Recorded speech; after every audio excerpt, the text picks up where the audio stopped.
Buenas tardes, con ustedes Manuel Fernández.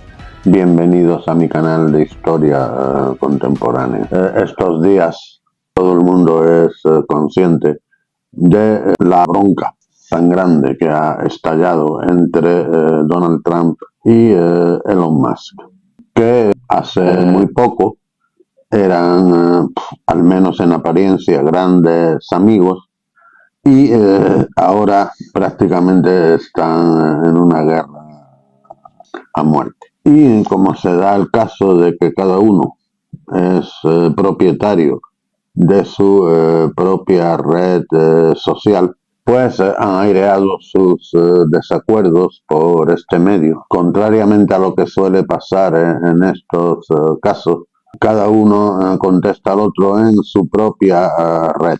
Musk en X y Trump en Cruz.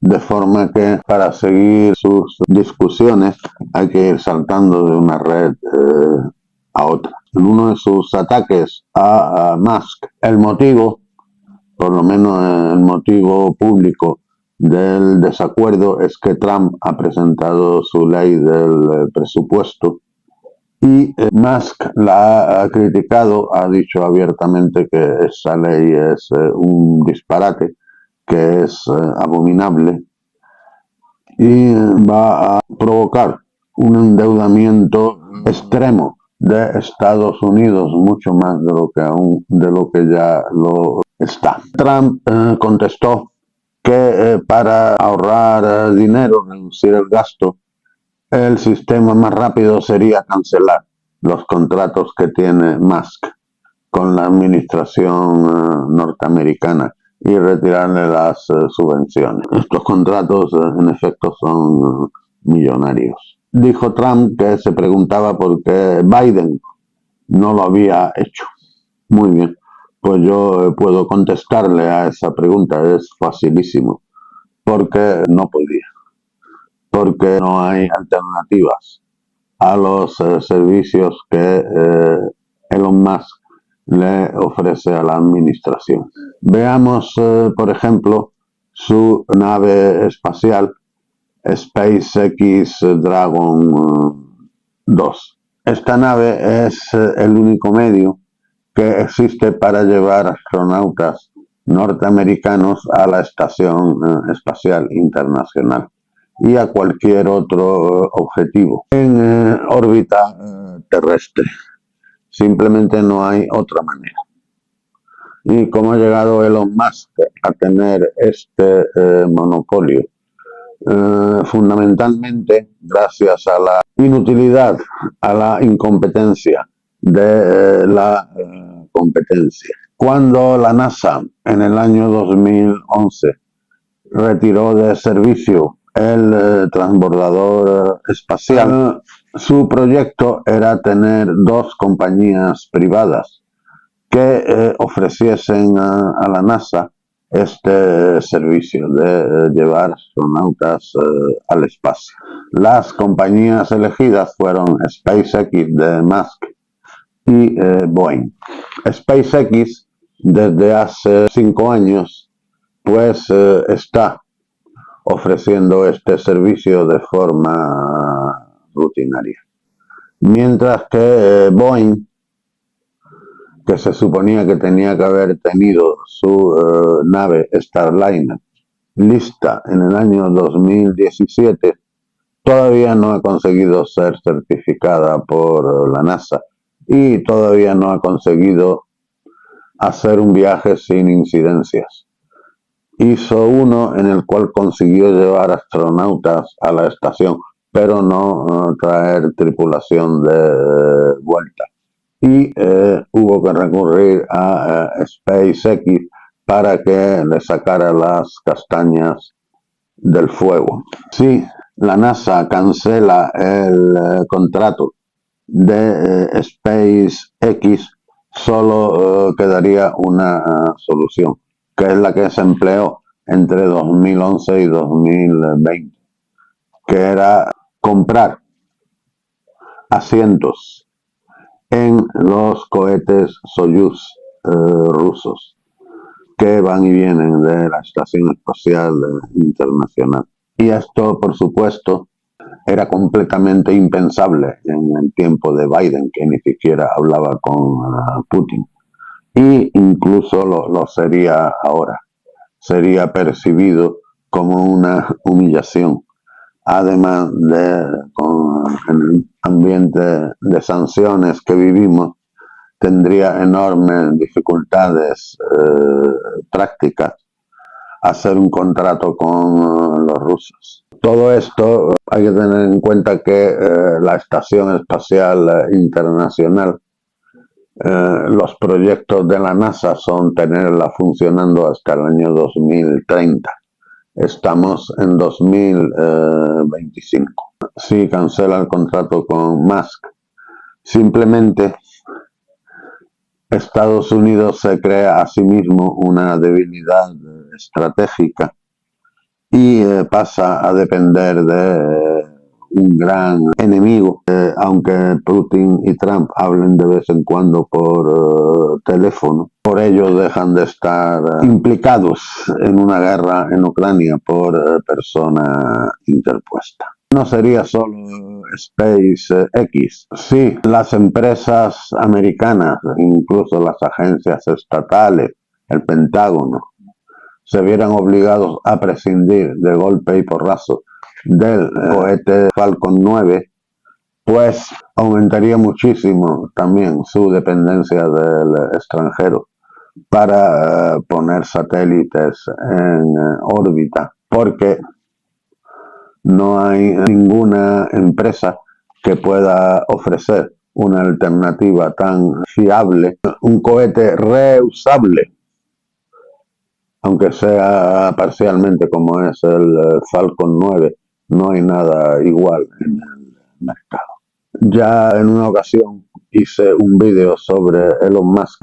En este vídeo decía que independientemente de cuáles fueran sus logros en política, que eso quedaba por ver, ya tenía un puesto ganado en la historia por los grandes progresos en la aeronáutica y en la ingeniería aeroespacial que había logrado con su empresa.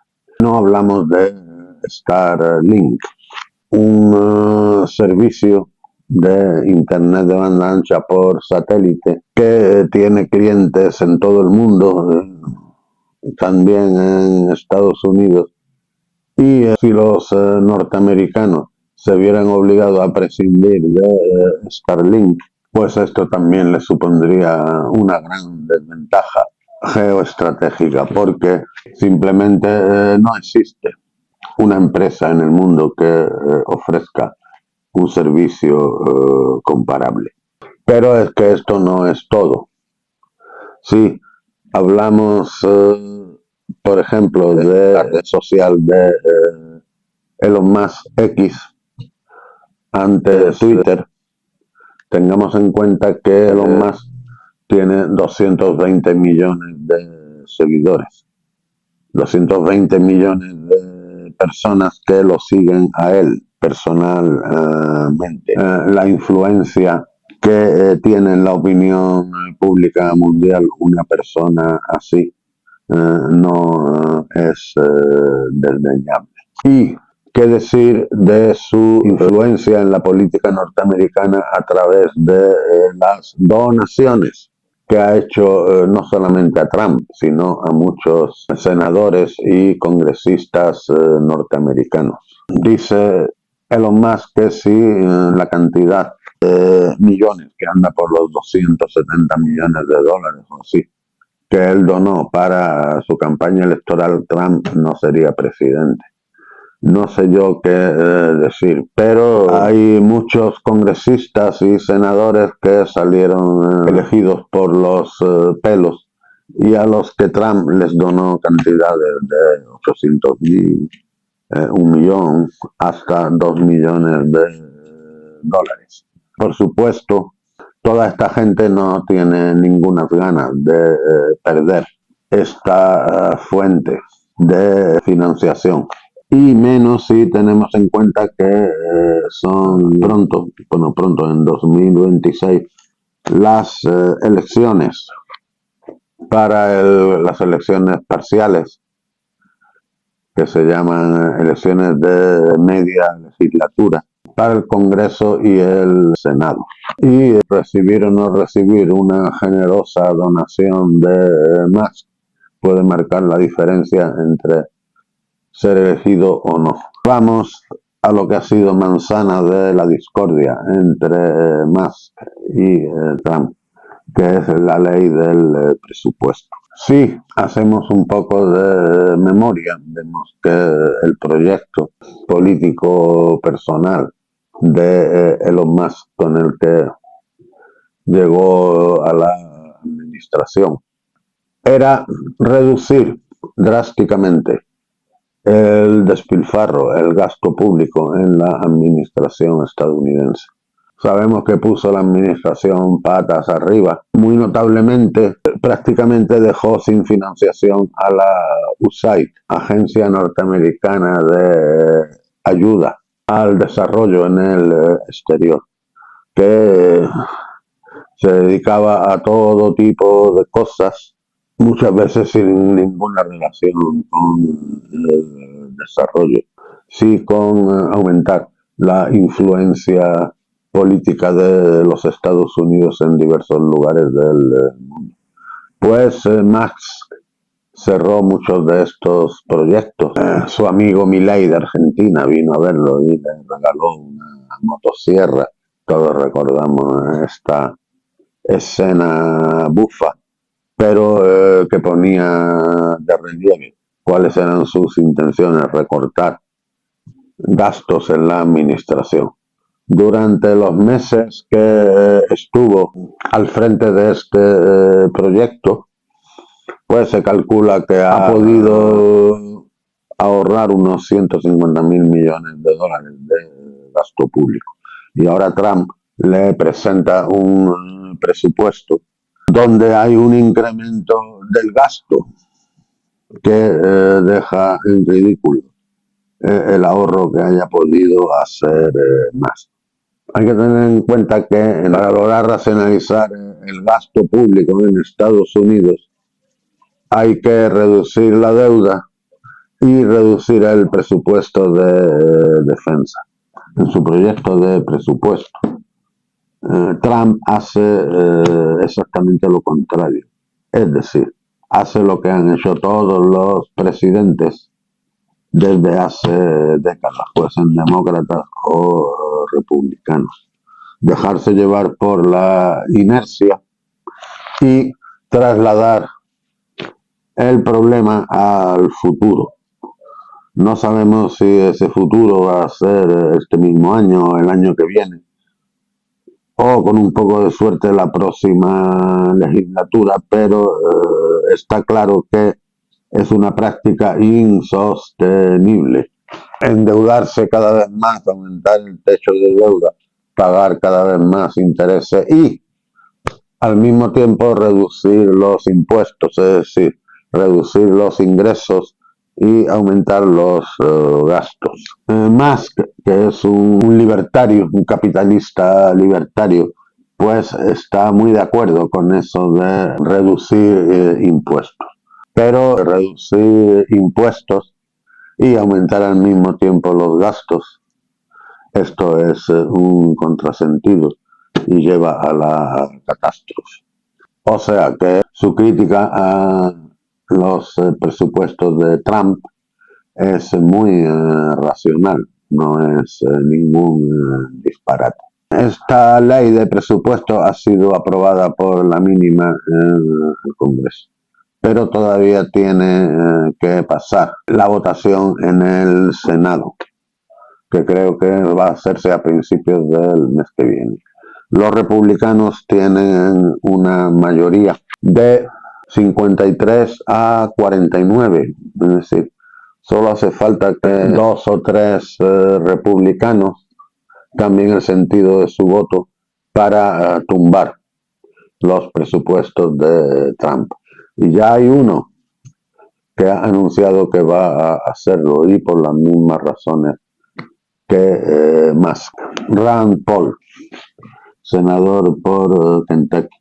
Y este señor dice que hay algunos compañeros suyos que, aunque no lo digan, coinciden con sus ideas y que espera que voten en contra del proyecto de presupuestos. Pues no hay que subestimar a Elon Musk, que ya consiguió tumbar unos presupuestos en la anterior legislatura en una votación en las cámaras, gracias a su influencia sobre congresistas y senadores.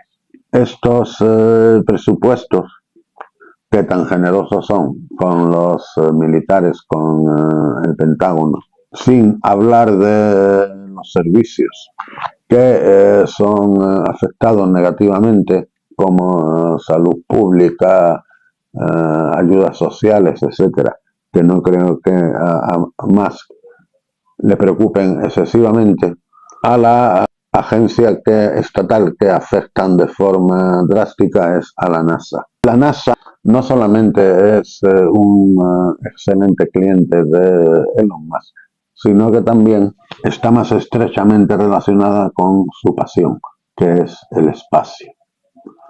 Todos sabemos de sus sueños de llegar a Marte, etcétera, etcétera. Con el hachazo que quiere darle Trump, la NASA va a tener que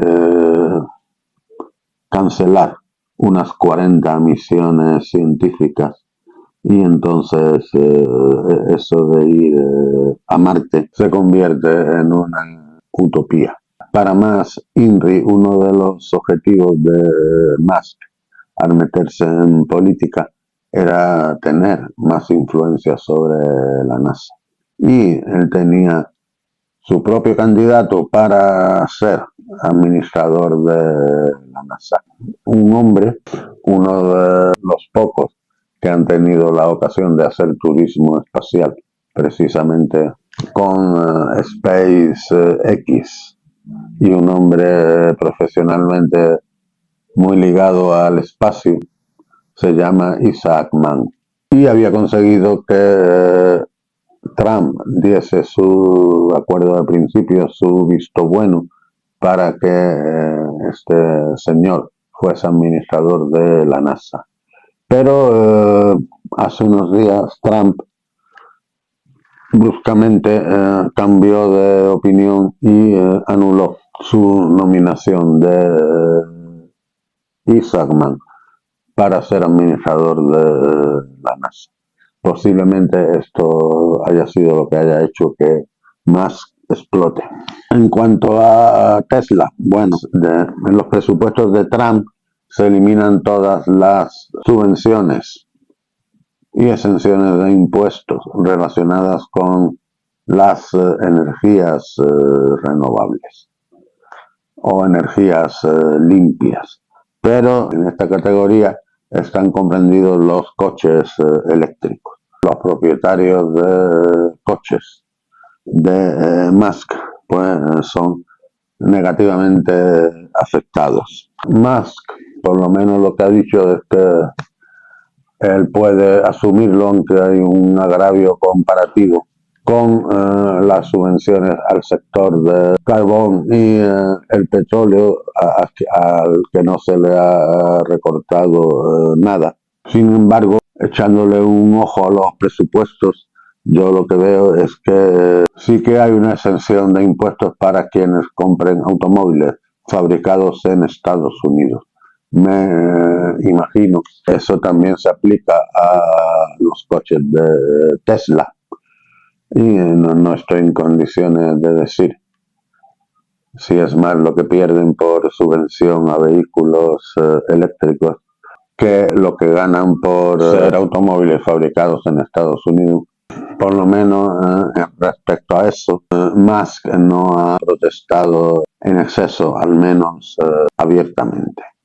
Hay muchísimos políticos en Estados Unidos que su mayor pesadilla es esta, una ruptura entre Elon Musk y Donald Trump. Porque esto es lo que tiene, servir a dos señores. que hay que tomar decisiones muy difíciles. Y todos ellos ruegan, esperan, hacen lo posible porque la sangre no llegue al río. Trump ahora, que está acosado en muchos frentes y tiene muchísimos problemas, yo le aconsejaría que se hiciese un nudo en las tripas, porque los insultos que se han cruzado entre ellos han sido muy personales, perjudiciales para las respectivas reputaciones. Que se hiciera un nudo en las tripas y hiciese las paces con Elon Musk, porque le guste o no le guste, los Estados Unidos no pueden prescindir de él. De hecho, ha sido Musk el que ha amenazado con retirar de servicio la cápsula Dragon 2, que como hemos dicho es el único medio que tienen los americanos ahora de llevar astronautas al espacio. Eso crearía una situación imposible. Bueno, pues si les ha gustado este vídeo, les ruego que lo manifiesten así, dándole al botón que ustedes saben. Y si les apetece suscribirse a mi canal, a mí por lo menos sí que me apetece mucho que se suscriban. Hasta la vista.